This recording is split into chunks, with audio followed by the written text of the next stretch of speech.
सिर्फ 5 मिनट का मदरसा कुरान और हदीस की रोशनी में। एक रमजानुल मुबारक। नंबर 1, इस्लामी तारीख। रमजानुल मुबारक का महीना। रमजानुल मुबारक का महीना ईमान वालों के लिए बहुत बड़ी नेमत है। इसमें अल्लाह ताला अपने बंदों को खास नेमतें देते हैं जो दूसरे महीनों में नहीं दी जाती। इसलिए इस महीने की बहुत ज्यादा कदर करनी चाहिए। खुद रसूलुल्लाह सल्लल्लाहु अलैहि वसल्लम इस मुबारक महीने की तैयारियां रजब के महीने से ही शुरू कर दिया करते थे। रमजानुल मुबारक में अल्लाह ताला की आखिरी आसमानी किताब कुरान मजीद का नुज़ूल लोहे महफूज से आसमाने दुनिया पर हुआ। माह रमजान में अल्लाह ताला जन्नत के दरवाजे खोल देता है और जहन्नुम के दरवाजे बंद कर देता है और शैतान को जकड़ देता है ताकि वो अल्लाह के बंदों को उस तरह गुमराह ना कर सके जिस तरह आम दिनों में करता है। और ये महीने में अल्लाह ताला खुसूसी तौर पर अपने बंदों की मग़फ़िरत करता है और सबसे ज्यादा अपने बंदों को जहन्नम से आजादी का इनाम अता करता है। रमजानुल मुबारक के रोजे रखना इस्लाम की बुनियादी अरकान में से है। नबी करीम सल्लल्लाहु अलैहि वसल्लम ने माह रमजान और उसमें की जाने वाली इबादत रोजा, क़याम, तिलावत कुरान, सदका, क़िरात, इतिकाफ, इबादत लैलतुल क़द्र वगैरह की बड़ी फजीलत बयान की है। नंबर 2, अल्लाह की कुदरत। शक्ल सूरत का मुख्तलिफ होना। अल्लाह ताला ने अपनी कुदरत से हर इंसान के चेहरे पर 2 कान, 2 आंखें, नाक, मुंह और होंठ बनाए। इसके बावजूद सबकी शक्ल और रंग एक दूसरे से मुख्तलिफ है। हर मुल्क, खित्ते या नस्ल के लोगों की शक्ल और सूरत दूसरी जगह के रहने वालों से बिल्कुल जुदा है। यहां तक कि एक ही माँ बाप से पैदा होने वाली औलाद के दरमियान शक्ल और सूरत और रंग में भी फर्क होता है। फिर मर्द और औरत की शक्ल और जिस्म की बनावट भी अलग होती है।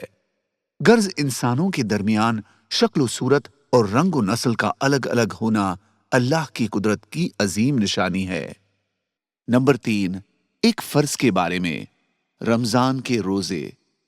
कुरान में अल्लाह ताला फरमाता है, ऐ ईमान वालों, जिस तरह तुमसे पहले लोगों पर रोजा फर्ज किया गया था उसी तरह तुम पर भी रोजे फर्ज किए गए हैं ताकि तुम परहेजगार बनो।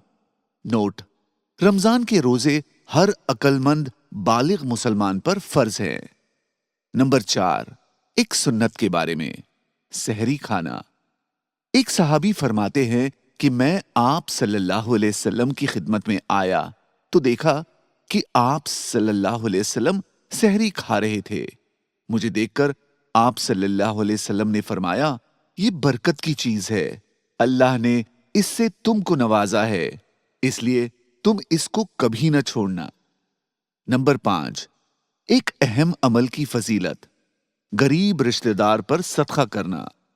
रसूलुल्लाह सल्लल्लाहु अलैहि वसल्लम ने फरमाया, किसी गरीब को देने से सिर्फ सदक़े का सवाब मिलता है, लेकिन गरीब रिश्तेदार को देने पर दोहरा अज्र मिलता है, एक सदक़े का, दूसरा सिला रहमी का। नंबर 6, एक गुनाह के बारे में। जमात से नमाज न पढ़ना। रसूलुल्लाह सल्लल्लाहु अलैहि वसल्लम ने फरमाया, किसी बस्ती या जंगल में 3 आदमी हो और वो जमात से नमाज न पढ़ते हो तो उन पर शैतान यकीनन काबू पा लेगा। लिहाजा तुम जमात की पाबंदी को लाजिम पकड़ लो, क्योंकि भेड़िया उसी भेड़ को अपना लुकमा बनाता है जो रेवड़ से अलग रहती है। नंबर 7, दुनिया के बारे में। दुनिया की बेहतरीन नेमत। रसूलुल्लाह सल्लल्लाहु अलैहि वसल्लम ने फरमाया, जिस शख्स को अच्छी सूरत, अच्छे अखलाक और नेक बीवी, नीज सखावत करने वाला दिल अता फरमा दिया हो, वो शख्स ऐसा है गोया कि उसे दुनिया और आखिरत की बेहतरीन नेमत अता फरमा दी गई है। नंबर 8, आखिरत के बारे में। जन्नत के दरवाजे की चौड़ाई। रसूलुल्लाह सल्लल्लाहु अलैहि वसल्लम ने फरमाया, जन्नत के जिस दरवाजे से मेरी उम्मत दाखिल होगी उसकी चौड़ाई सवार की 3 बरस की मसाफत के बराबर होगी जो घोड़े को खूब दौड़ाना जानता हो। दरवाजे की इस कदर चौड़ाई के बावजूद जब मेरी उम्मत उसमें से गुजरेगी तो भीड़ के सबब उस पर से गुजरना दुश्वार हो जाएगा। नंबर 9, तिब्बे नबवी से इलाज। पचना, कपिंग लगाने के दिन।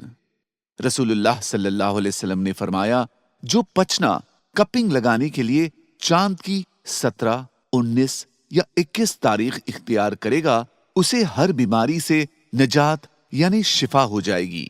नंबर 10, कुरान की नसीहत। रमजान के रोजे जरूर रखो।